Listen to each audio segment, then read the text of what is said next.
Good day or good evening. I'm Dick Fisher, and with me is my co-host, Ken Miller. The confusion of tongues at Babylon is a story that appears only in chapter 11 of Genesis. It is not referenced elsewhere in the Bible, and the event has no historical corroboration. The Babylonian creation myth, Enuma Elish, captures the mood of the tower builders in constructing an adjacent tower dedicated to Marduk. But as to the famous Tower of Babel, we have only the account in Genesis to guide us. We can establish that the Tower of Babel was constructed during the time frame the towers were being built all over Mesopotamia and Persia. Mud brick platforms likely were constructed initially to survive spring floods, but grew over time to become temples to honor and worship whatever pagan god they believed protected their city. Counting the mud brick ziggurats in Mesopotamia can be done rather easily. Any number that exceeds 1 puts a kink in the traditional explanation that focuses on only one tower, as if no other tower was in existence. The Atlas of Mesopotamia locates over 30 ziggurats and temple mounds in Mesopotamia, including some in Persia. French archaeologist André Perrault identified 33 towers in 27 different cities, adding, it was sometimes possible for one city to have several ziggurats. Had the population of the entire earth been bereft of humanity except for Noah's kin, clustered together in the land of Shinar, where the Tower of Babel was built, what would explain the additional towers? The ziggurats at other sites either had to be constructed before, at the same time, or after the Tower of Babel. If the other monuments were constructed before the dispersion at Babel, it would mean Noah's descendants had already begun to spread out and settle in separated communities, precluding them from being at one place, which was the case according to Genesis 10. If constructed all at the same time, however, that would infer multiple Babels and simultaneous dispersions at all locations. Who would like to argue for that? But if the other ziggurats were built after Babel, it would mean that even though the Lord dispersed them, they gathered together again and built more ziggurats as though nothing had happened. What we find is that building ziggurats was simply in vogue in those days. The Tower of Babel was one among a number of ziggurats constructed in cities throughout the region. The traditional view that the world's population spoke one unified language after the flood, and that all present-day ethnic groups and languages commenced from Babel, can be further disproved from archaeological and linguistic evidence. Thousands of languages are spoken throughout the world, of which between 50 and 200 are unrelated stocks. As of January 15, 2007, Wycliffe Bible translators counted 6,912 languages spoken in the world. By contrast, recovered inscriptions in Akkadian, Canaanite, Uggarit, Assyrian, Aramaic, and Amorite languages, as well as later Hebrew, can all be traced back to Noah's children, named in Genesis 10. All are quite similar and closely related Semitic languages. On the other hand, many languages spoken in various corners of the world arose independently, even though certain loan words have been swapped around due to global migrations. Languages traceable to Noah's descendants, though, are from the same basic language tree. Ebla, an ancient Canaanite city, dates to about 3000 BC, according to archaeologists. This early date suggests the Canaanites took over an existing city that had already been established by previous occupants, just as Ashur took over the pre-existing city of Nineveh. Texts recovered from Ebla show obvious similarities with the system of writing at Shuruppak, modern Farah, and Abu Salbalik. The language belongs to an archaic phase of the Northwest Semitic languages, which include Ugaritic of 1400 to 1200 BC, Phoenician, and Biblical Hebrew. The Canaanites spoke a language within the same basic language group that other descendant nations did. Sumerian loanwords were also incorporated into Canaanite texts. In the second half of the 3rd millennium BC, Sargon came to power. One of the key factors giving Sargon's rule such historical punctuation was that the inscriptions beginning with his reign what had previously been an unofficial language, a Semitic language. A shift to an Akkadian tongue after centuries of Sumerian inscriptions was a point of real intrigue for archaeologists. Sumerian was gradually replaced in Mesopotamian official documents by Semitic Akkadian, though Sumerian was retained in the temples. Note that two distinctly different cultures, Semite and Sumerian, speaking unrelated languages, were together in the same region at the same time. Not only were there different languages spoken in the world, but different languages were spoken in Shinar prior to the Tower of Babel incident, and even before Noah's flood, as both Sumer and Akkad can be traced to about 4000 BC. Although many modern Indo-European languages contain a few elements in common with Hebrew, there is no known language that can be traced to Sumerian. Quoting Ancient Empires, Milestones of History, the Sumerian language is quite different in structure and vocabulary from any other known language of the ancient world, and attempts to derive the Sumerians from an original home in the Caucasus Mountains or from the Iranian Plateau on linguistic grounds have so far failed. When Asher discovered Nineveh, see Genesis 10:11 in the King James Version, he did not start from scratch on virgin soil. Although the excavations at the city of Asher only hint at previous habitation, the underlying ruins beneath Nineveh revealed levels of occupation that preceded the arrival of the Assyrians by roughly 1,000 years. The artifacts recovered at Nineveh were related to the pre-flood Ubaid or Halafian cultures, not to the Semites or Sumerian peoples. Quoting from Ancient Empires, Milestones of History, the comparison suggests that the early population of Assyria was more or less identical with the pre-Sumerian population of southern Babylonia.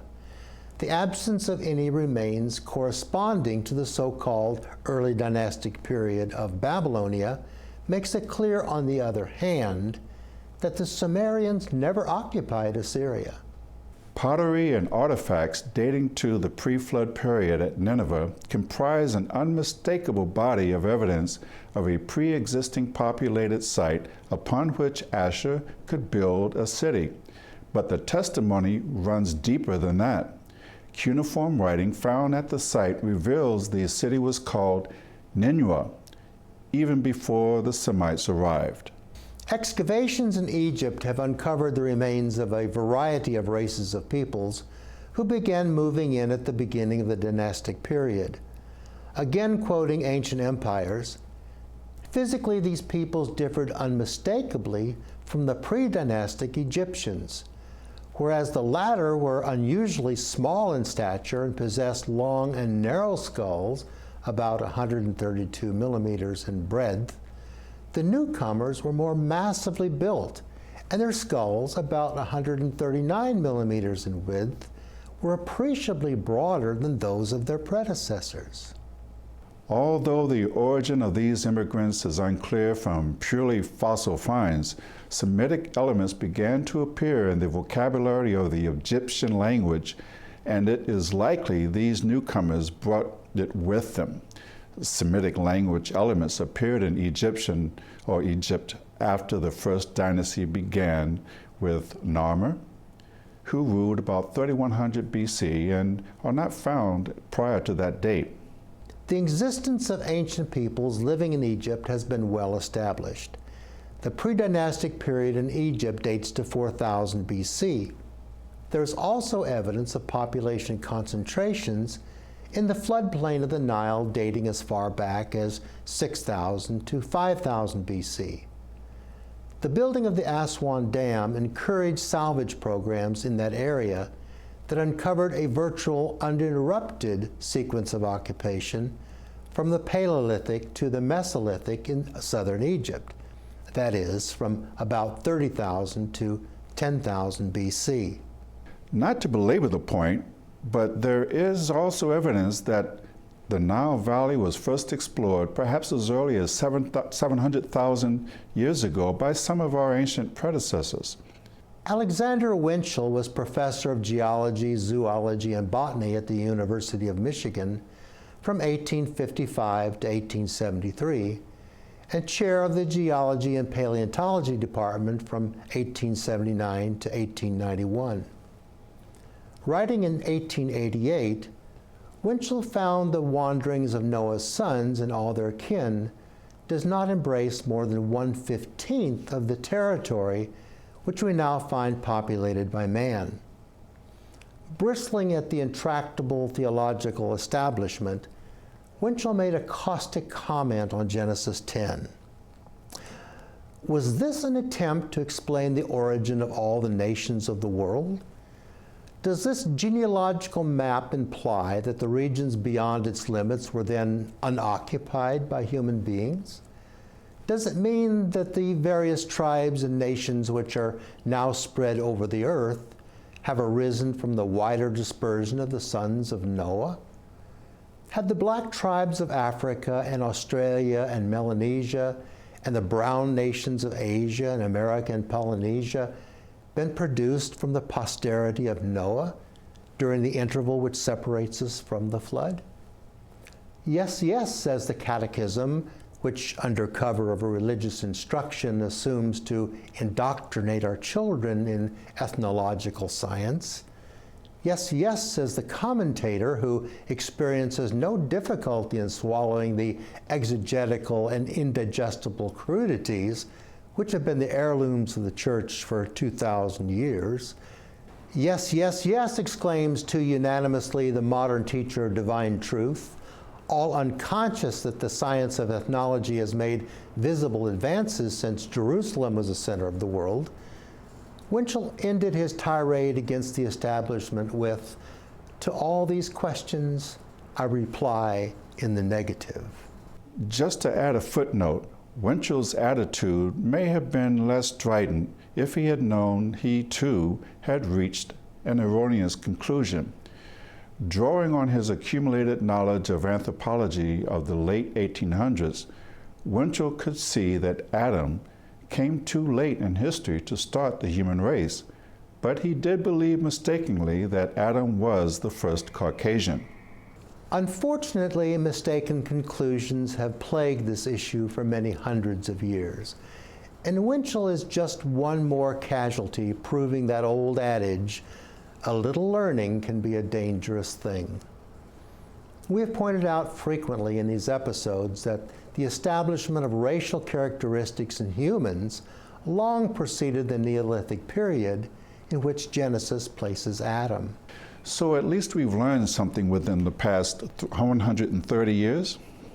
Well, at least some of us have learned something. In addition to the relatively recent migrations of the descendants of Ham, less than 5,000 years ago, presenting an insurmountable obstacle, the confines of these populations and the greater Near East precludes them from being forerunners to the black Africans, for example, as has been advocated by many Bible interpreters. Postulating the Caucasian race as emanating from Japheth is equally fraught with difficulty. Cro-Magnon men were Caucasoid based on their cranial traits. Associated tools and fragments of fossil animal bone date a Cro-Magnon site in France to the Pleistocene period 30,000 years ago. And no one yet has proposed any descendant of Noah's three sons who could have been ancestral to the Native Americans, whose fossil remains date to as early as 11,600 years ago in New Mexico, and who may have crossed the Bering Strait during the last ice age 40,000 to 12,000 years ago, when there was a land bridge. The Chinese civilization also has traces into the distant past. Recent archaeological findings in China have confirmed the antiquity of the Chinese culture. This quote is from Ascent to Civilization. Until recently, the Chinese Neolithic has given the impression of appearing fully fledged at about 5000 BC, but earlier stages of the story are now becoming apparent. Shenzhen-tung, a site in Jiangxi, appears to be older than 6800 BC. The Japanese were ancient settlers from mainland China, easily seen from morphological similarities. The Japanese language, when it came to be developed, is entirely different from Chinese languages, indicating they separated and settled the island of Japan prior to the advent of a spoken language, at least among this particular race. Just this fact alone should put an end to speculation that all existing populations and languages worldwide can be traced to Noah's descendants. The Australian Aborigines settled the land down under at least 38,000 years ago. They, among others, cannot be seen to have Noahic ancestry, especially when we know the world had over 80 million people in residence 1,000 years before the flood, who are considered ancestral to modern-day human beings. The Assyrian example may be typical of the incursion pattern that ensued when the sons of Noah sought new homelands. When Asher and his entourage journeyed north and discovered Nineveh, they found an established city that had existed long before they arrived. This could be seen from the change in pottery with the arrival of the Semites. Although peaceful cohabitation may have been a possibility, it is more in keeping with the warlike posture of the Assyrians, who terrorized their neighbors for many centuries, to postulate that the indigenous males encountered by the Semite intruders were dispatched by the sword, although we don't like to think about it. Females and maybe small children were spared and became part of the Assyrian culture. A similar pattern of expansion can be seen in the conquest of South and Central America by the Spanish conquistadors of the 16th century.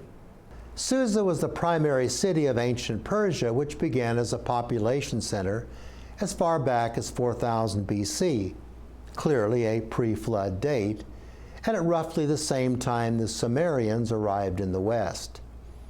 This time frame is designated Susa I by archaeologists, and for historical purposes is called simply prehistoric. Relics taken from this period include carved figurines, but no written tablets. Susa II began at 3500 BC and was named the Proto-Literate period when writing on clay tablets began to appear. Beginning at 3100 BC, the historical period called Proto-Elamite coincided with the archaeological period, Susa III. Artifacts found at Susa on the Iranian plateau dating as far back as 3200 BC were dubbed Proto-Elamite by archaeologists who thought Susa had been founded by Semites after the flood. Clay tablets recovered at Susa revealed a different story. The inscriptions were in a language entirely unknown, unrelated to Semitic, Sumerian, or any other known languages, and have remained untranslated to this day. The Achaemenids, precursors to the Persians, left inscriptions in ancient Elamite, but eventually came to speak Aramaic. Elamite, the Akkadian word for Highlander, was used to describe those who came from that mountainous area. But by that time, they were true Elamites, a mixture of Elam's entourage and whoever the indigenous population was before Elam took up residence. This comes from the book The Persians. When it was first found, the script was called Proto-Elamite on the assumption that its underlying language was somehow related to the Elamite later spoken and written at Susa. The Proto-Elamite script has never been deciphered, although some progress has been made toward understanding the overall organization of the tablets. A better designation would have been pre-Elamite or non-Elamite, but archaeologists labored under the idea that Susa had been founded by Elamites. And so the language somehow had to be associated, even though they should have seen there was no connection. The next historical period of Susa is called Old Elamite, corresponding to Susa 4, beginning at 2700 BC, a date that reasonably could coincide with the arrival of true Elamites with family ties back to Noah. The key to success in this era of expansion after the flood was closely tied to weaponry. Armed with bronze swords, the son of Noah had clear advantage, and the resident indigenous populations were easily subdued. Whatever remnants there were or may have been became incorporated into nations bearing the names of Noah's progeny. The generations of Noah may have founded some nations on virgin soil, but they also found primitive communities living in regions they desired, whose bloodlines, customs, and traditions were unlike theirs, and who spoke different languages, and whose skin color was lighter to the north and darker to the south. Why would Japhethites, who already knew where they were supposed to go and had their marching orders, so to speak, travel to Babylon and build a tower? The lands they were to settle were outside of Mesopotamia, had no floods, and required no mud brick platforms at all. And there is no record, biblical, historical, archaeological, or otherwise, that any of Japheth's kin were represented at Babylon. Only later generations of Shem, named in the 11th chapter of Genesis, found themselves living in Babylon, ruled by a Hamitic king. It is these generations who became conflicted, confused, and confounded when the massive effort to build a monumental tower came to naught. The confusion of tongues was an event of importance to this particular line of Semites leading to Abraham, and the incident was preserved among those Semitic nations whose ancestors were present at Babylon when the confusion occurred. Enuma Elish is a Babylonian creation myth first discovered in the library of King Ashurbanipal at Nineveh, present-day Mosul. Following is a small part. Now, O Lord, thou who hast caused our deliverance, what shall be our homage to thee? Let us build a shrine whose name shall be called, Lo, a chamber for our nightly rest. Let us repose in it. Let us build a throne, a recess for his abode. On the day that we arrive, we shall repose in it. When Marduk heard this, brightly glowed his features like the day. Each city had a protecting city god. Babylon had become a large, important city after the middle of the 3rd millennium BC in Mesopotamia, but the cities already in existence had preempted the important gods. There was no god of any significance left for such an important city. So instead of a god already known in the pantheon of gods, the Babylonians came up with a late generation god who supposedly was the son of an important god. And the god selected was the father, was Ea, the number 2 god after Anu, the father god. This gave Marduk the importance he needed for the mighty city. Like that of lofty Babylon, whose building you have requested, let its brickwork be fashioned. You shall name it the sanctuary. The Anunnaki apply the implement. Just as the later Jews had 2 classes of angels, cherubim and seraphim, so too did the Akkadians. The sky gods were called the Agigi, and the Anunnaki gods dwelt on the earth. In the law code of Hammurabi, the Anunnaki elevated the god Marduk among the Agigi gods. For 1 whole year they molded bricks. When the 2nd year arrived, they raised high the head of Isagila, equating Apsu. The Tower of Babel was called Etemenanki, the house of the foundation of heaven on earth. Esagila was a 2nd tower constructed for Marduk.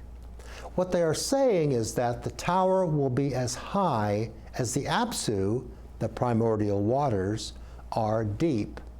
Having built a stage tower as high as Apsu is deep, they set up in it an abode for Marduk, Enlil, and Ea. And their presence he adorned it in grandeur. To the base of Ishara, or heaven, its horns looked down. After they had achieved the building of Isagila, the Anunnaki themselves erected their shrines. All of them gathered. They had built as his dwelling. The gods, his fathers. At the banquet he seated. This is Babylon, the place that is your home. Descendants of Shem and Arphaxad, together with Hamitic descendants at Babylon, may have cooperated in this enterprise, or they may have been at odds. Whatever the case, the Lord was not pleased and put an end to their foolishness by confusing their speech. As described by Oracles, and now all intercourse by some occult and overruling power ceased among men. By utterance they strove, perplexed and anxious to disclose their mind, but their lip failed them, and in lieu of words produced a painful, babbling sound. Clearly, building the tower and the confusion of tongues at Babel loomed large to the participants, but the tower itself was one among many. It may not have been the biggest, and it cannot be identified as the first or the last. The tower builders became confused, that much is clear, but that doesn't mean that we need to be. Once again, thank you for joining us.